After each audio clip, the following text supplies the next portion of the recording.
देखिए, पहली बात तो मैं ये कहना चाहता हूँ कि अगर हम इस चुनाव को केवल जातीय समीकरण के नज़रिए से देख रहे हैं तो मैं इस बात से सहमत नहीं हूँ कि ये चुनाव केवल जातीय आधार पर लड़ा जाएगा और हार और जीत उससे तय होगी। तो ये पहली बात, क्योंकि जो पूरी चर्चा हुई है वो पूरी उत्तर प्रदेश, पश्चिमी उत्तर प्रदेश में क्या जातीय समीकरण है उसको लेकर के चर्चा हुई है। मुझे लगता है कि चुनाव जो है वो हवा से होता है।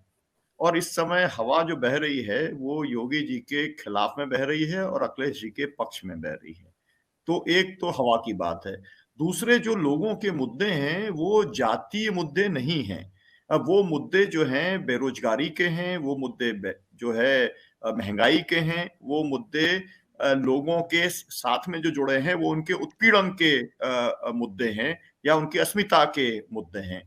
तो अगर आप ये देखेंगे तो इन सब जो है जगहों पर भी, इन्हीं सभी मापदंडों के ऊपर भी भारतीय जनता पार्टी के ही खिलाफ में पूरा वातावरण पूरे उत्तर प्रदेश के अंदर बनता दिखलाई पड़ता है, ये एक बात है। दूसरी बात ये है कि आप मतलब जो दर्शक हैं, मैं उनसे ये जानना चाहता हूँ कि अगर कहीं ने फरसा किसी ने दिया, तो क्या करना चाहिए? वो फरसे को फेंक देना चाहिए?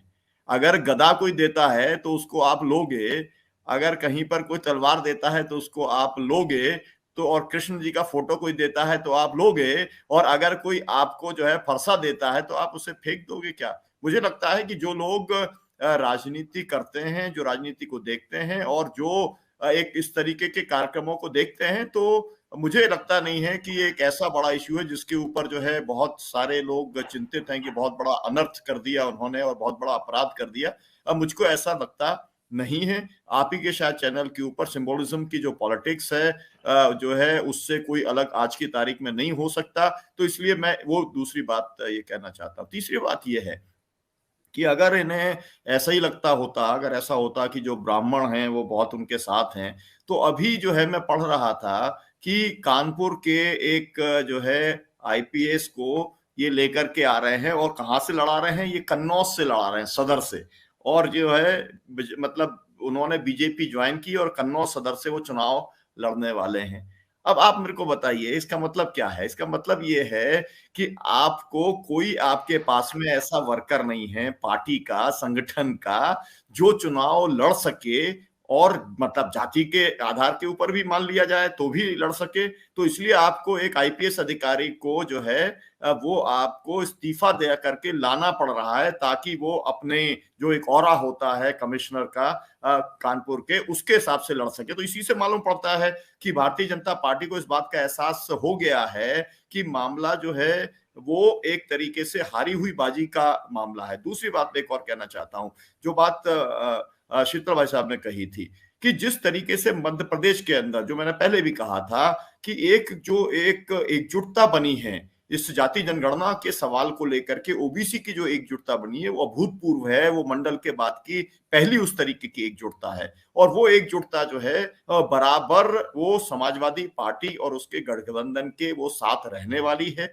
क्योंकि अब उसके ऊपर तो कोई स्टैंड बीजेपी आज की तारीख में ले नहीं सकती, क्योंकि वो तो एक उसके खिलाफ में खड़े हुए हैं। तो और अगर सामने जो है गठबंधन है, सपा का गठबंधन, और वो उसके ऊपर अगर कमिटमेंट करने का काम कर रहा है उस जनगणना को लेकर के और उसके अनुरूप जो है आगे बढ़ करके लोगों को विशेष अवसर देने को लेकर के अगर वो आगे बढ़ रहा है, तो मुझे लगता है उसका असर होने वाला है। और फिर एक और बात कहना चाहता हूँ, यहाँ पर ये बात हो रही कोई एजेंडा नहीं है। अब ये तो बहुत आश्चर्य की बात है, जो 3-3 बार अपने मुख्यमंत्री बना चुके हों, चौथी बार जो है खुद रह चुके हों, अभी जो है मुख्यमंत्री पद के दावेदार हों और वो पार्टी मतलब जो अपने घोषणा पत्र के ऊपर सब कुछ लिखती है और फिर उसको पूरा करती है और ये उसके अपने क्रेडेंशियल्स हैं। अब उस पार्टी से ये वाली बात कहा जाए कि भाई उसके कोई एजेंडा नहीं है, तो मुझे लगता है कि शायद उन्होंने इसको पढ़ा नहीं है या उन्होंने इसको देखा नहीं है। अब ये बात कही जा सकती है। अब मैं नहीं। सोशल मीडिया की बात करता हूँ। सोशल मीडिया के बारे में मैं कहना चाहूंगा, रैली जब होती है, अखिलेश यादव जी की जब रैली होती है और उस समय जितने सोशल मीडिया के प्लेटफॉर्म्स के ऊपर दिखाया जाता है, उसके ऊपर कितने टिप्पणी करने वाले हैं और कितने लाइक और इसकी फॉलोइंग करने वाले हैं, उससे ये आपको पता लग जाएगा। अगर आप कंपेयर करेंगे तो आपको पता चल जाएगा कि सोशल मीडिया के अंदर समाजवादी पार्टी किसी भी तरीके से इस चुनाव मैदान के अंदर पीछे रहने वाली नहीं है। मेरी एक और बात है जो सबसे इंपॉर्टेंट बात है, पहले दिन से जब से चुनाव की चर्चा शुरू हुई है, अखिलेश यादव जी एक ही बात कहते हैं, बूथ के ऊपर चुनाव लड़ा जाएगा। अब जो है, अगर आपको अभी तो रोक लगा दी उन्होंने कि आप रैलियां नहीं निकाल सकते, पदयात्रा नहीं कर सकते, साइकिल यात्रा नहीं कर सकते, कुछ नहीं कर सकते, लेकिन क्या कर सकते हो, आप ये कर सकते हो, 5 लोगों के साथ में आप घर घर जाने का काम कर सकते हो। अभी अगर ऐसी वो स्थिति देखी जाए तो मुझे लगता है कि इस समय सबसे ज्यादा वर्कर अगर किसी के पास है, किसी एक पार्टी के पास है जो कमिटेड वर्कर है ना, जो लाल टोपी वाला वर्कर है, वो समाजवादी पार्टी के पास है, जो बूथ लेवल के ऊपर है और जो मजबूत वर्कर है, हर तरीके से मजबूत वर्कर है। और मेरे को ऐसा लगता है कि जो कलन जी जो बात कह रहे थे, सिद्धार्थ जी जो बात कह रहे थे कि जो एक किस्म का उत्साह होता है, तो समाजवादी पार्टी का जो वर्कर जितना उत्साहित है और उसके समर्थक जितने उत्साहित हैं, उस तरीके का उत्साह भारतीय जनता पार्टी के अंदर है ही नहीं। उनका जो पूरा उत्साह है वो अपनी गौ रक्षा से लेकर के और मुसलमानों के खिलाफ में उनका जो पूरा का पूरा मामला है वो उनके नैरेटिव के ऊपर है, हिंदू मुसलमान के ऊपर है, भारत पाकिस्तान के ऊपर है। लेकिन अपनी पार्टी के लिए, अपनी पार्टी के मुद्दों के लिए, अपने नेता के लिए जो है, और यहां पर तो आपने जो लिखा था यूपी में योगी या अखिलेश, तो योगी तो है ही नहीं। ये चुनाव तो जो है वो खुद जो है नरेंद्र मोदी लड़ने का काम कर रहे हैं। तो भाई सामने मतलब उस पार्टी के पास में एक भी व्यक्ति ऐसा नहीं है जो अखिलेश यादव के सामने मुकाबला कर सके, इसीलिए मोदी जी को लड़ना पड़ रहा है ना। अगर अगर मजबूरी नहीं होती तो भाई मोदी जी जैसे मनमोहन सिंह जी जाते थे, कहीं कहीं पर जाते और अपना हाथ हिला करके और भाषण दे करके आ जाते।